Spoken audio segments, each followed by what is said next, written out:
Hi there. So we have understood what the fair price of a forward contract should be. That was F naught T is equal to S naught into 1 plus RF की power T. Alright, T being the time period for which we are going to hold the forward contract. So that is the price of forward contract. Now here one assumption is being made, one very simplifying assumption is being made that the asset that we are talking about, जिसका spot price है forward price हम निकाल रहे हैं, in that case the asset ना उसका कोई cost है उसको होल्ड करने का, ना उस एसेट को होल्ड करने से आपको कोई बेनिफिट मिल रहा है. ठीक है, अभी तक हमारे ये दो सिंप्लीफाइंग assumption है that the asset that we have or the forward price that we are calculating for the asset does not have any cost involved for holding that asset and at the very same time there is no benefit as well for holding the asset. So ये चीज़ अभी हमने इसको ease off किया हुआ है, ये assumption को ease off किया हुआ है, consider नहीं किया हुआ है. So price of forward contract is pretty simple that अगर मुझे टाइम पीरियड जीरो में एक ऐसे कॉन्ट्रैक्ट में एंटर होना है, से फॉर एग्जांपल आफ्टर 3 months अगर मैं कुछ परचेज करने वाला हूँ, I am going long forward, तो किस प्राइस पे करूँगा, वो हमारा ऊपर जो फॉर्मूला है उस प्राइस पे हम करेंगे. डिसाइड कब हो रही है प्राइस, आज ही हो रही है, तो प्राइस एफ नॉट टी पे डिसाइड हो रहा है. Forward price at today decided today for time period T. Alright, say for example ये $100 है. ऑलराइट, तो $100 पे लॉन्ग फॉरवर्ड जो है वो सामान खरीदने वाला है, शॉर्ट फॉरवर्ड जो है सामान बेचने वाला है after the time period gets over. Alright, now the second point that we need to understand is value. Alright, so there is a big difference between price and value whenever we talk about derivative contracts. Price is this whereby the transaction will be made or is made. Alright, that is the price. But when we talk about value, we are talking about the profit or loss to the long or short party. ठीक है, profit या loss जो भी long party short party को हो रहा है वो. तो value of the contract at initiation for either the short party or the long party shall be zero. Alright, shall be zero. एक सिंपल सी बात है, जितना लॉन्ग का गेन होता है उतना शॉर्ट का नुकसान होता है. तो यहाँ पे अगर लॉन्ग की वैल्यू जीरो है तो शॉर्ट की वैल्यू भी जीरो है. सो टाइम पीरियड जीरो पे ये चीज हमको ख्याल रखनी है that at time period zero neither the short party gains nor the long party gains, and at time period zero the value for both the parties would be zero. Alright, so value of contract at initiation is zero.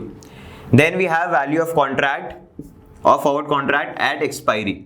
Alright, at expiry, तो मान लो 3 महीने खत्म हो चुके हैं, long forward ने agree किया था कि वो कॉन्ट्रैक्ट को खरीदेगा, वो एसेट को खरीदेगा $100 पे, और शॉर्ट फॉरवर्ड ने अग्री किया था कि वो एसेट को सेल करेगा $100 पे. ऑलराइट, $100 की बात हो चुकी है. अब मान लो यहाँ पे जब हम आए हैं, ठीक है, यहाँ पे अगर हम अब खड़े हैं and here the spot price of the asset is say for example $105 और प्राइस वहाँ भी क्या है $105 है स्पॉट प्राइस.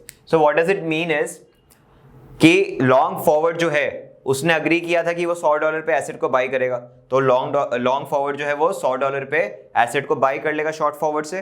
तो अब उसके पास एसेट आ चुका है जो उसने $100 में खरीदा है, and he'll go in the market and sell it for $105. So he'll make a gain of $5. So long forward has gained when the price has gone up.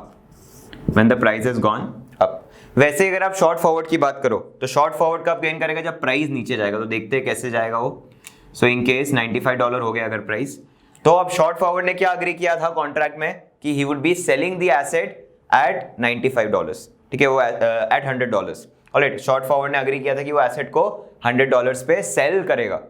तो जब 3 महीने खत्म होंगे तो शॉर्ट फॉरवर्ड वाला क्या करेगा, मार्केट में गया, $95 में एसेट को खरीदा और $100 में कॉन्ट्रैक्ट में बेच दिया. तो now he is making a gain of $5. So this $5 is the value for short party और it positive value for the short party, and whereas अगर लॉन्ग फॉरवर्ड के नजरिए से देखें तो it would be -$5. Alright, so that is how it works around value of contract at expiration.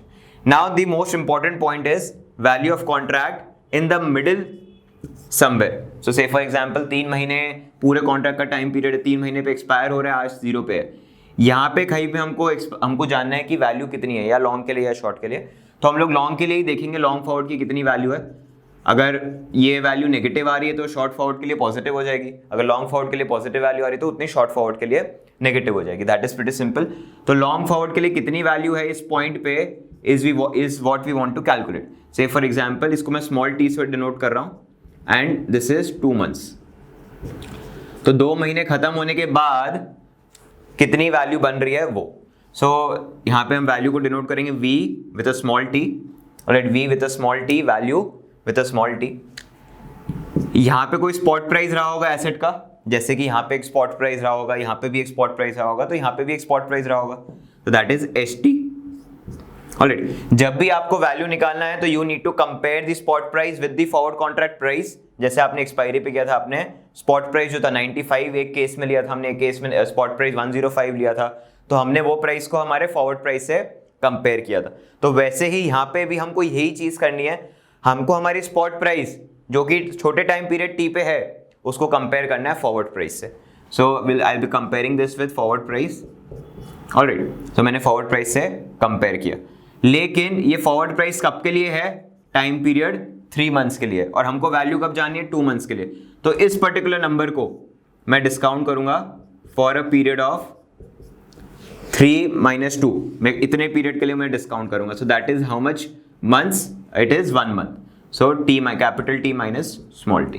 Alright, so value you can calculate of any forward contract in the middle of the contract using this formula, that is ST, the spot price we have in the middle, minus forward contract. क्यों हम इसको पीछे लेके आ रहे हैं divide करके, या फिर क्यों हम इसको डिस्काउंट कर रहे हैं? The reason is simple, because forward contract का प्राइस वो यहाँ के लिए था, हम लोग को यहाँ पे जाना है. ऑलराइट, और जब भी आप स्पॉट प्राइस पहले ले रहे हो और फिर फॉरवर्ड प्राइस ले रहे हो, तो आप किसकी वैल्यू निकाल रहे हो, लॉन्ग फॉरवर्ड की वैल्यू निकाल रहे हो. तो calculating the value of the long forward, and here the value of long forward if it comes out to be positive, वो लॉन्ग के लिए पॉजिटिव है. अगर ये वैल्यू नेगेटिव आती है तो शॉर्ट के लिए पॉजिटिव है. ऑलराइट, क्योंकि फॉरवर्ड कॉन्ट्रैक्ट प्रीटी लीनियर है, जितना प्रॉफिट लॉन्ग का होता है उतना ही सामने सामने नुकसान शॉर्ट का हो जाता है. तो लॉन्ग जितना गेन कर रहा है उतना शॉर्ट लॉस कर रहा है, अगर शॉर्ट गेन कर रहा है तो उतना ही लॉन्ग का नुकसान हो रहा होगा. Alright, so that is how it works around price of the forward contract. कैसे निकलता है, very simple. If you are ignoring the cost and benefit, this is the formula. The value at initiation will always be 0. The value at expiry would it is very simple. The value at expiry is that जो भी spot price है उसका forward price से compare कर दोगे. अगर spot price ज्यादा है फॉरवर्ड प्राइस से, so the long is gaining. अगर स्पॉट प्राइस कम है फॉरवर्ड से, so the short is gaining. And lastly, अगर मिडिल में आपको निकालनी है तो the formula is pretty simple. You compare the spot price with the forward price, but since the forward price is after 3 months, लेकिन हमको जाना है सेकंड मंथ पे, तो हमको 1 महीने के लिए डिस्काउंट करके उसको पीछे लाना रहेगा. Alright, so that is how in totality it works around, and that is how you find out the value of the price and the value of forward contract, whereby we are assuming that there are no cost or benefit involved. अब जो अगली चीज हम देखेंगे, we will see that how the price and the value of the forward contract is calculated when there are some associated benefits and cost involved with the forward contract or with the asset that we are talking about, with the underlying asset that we are talking about. All right.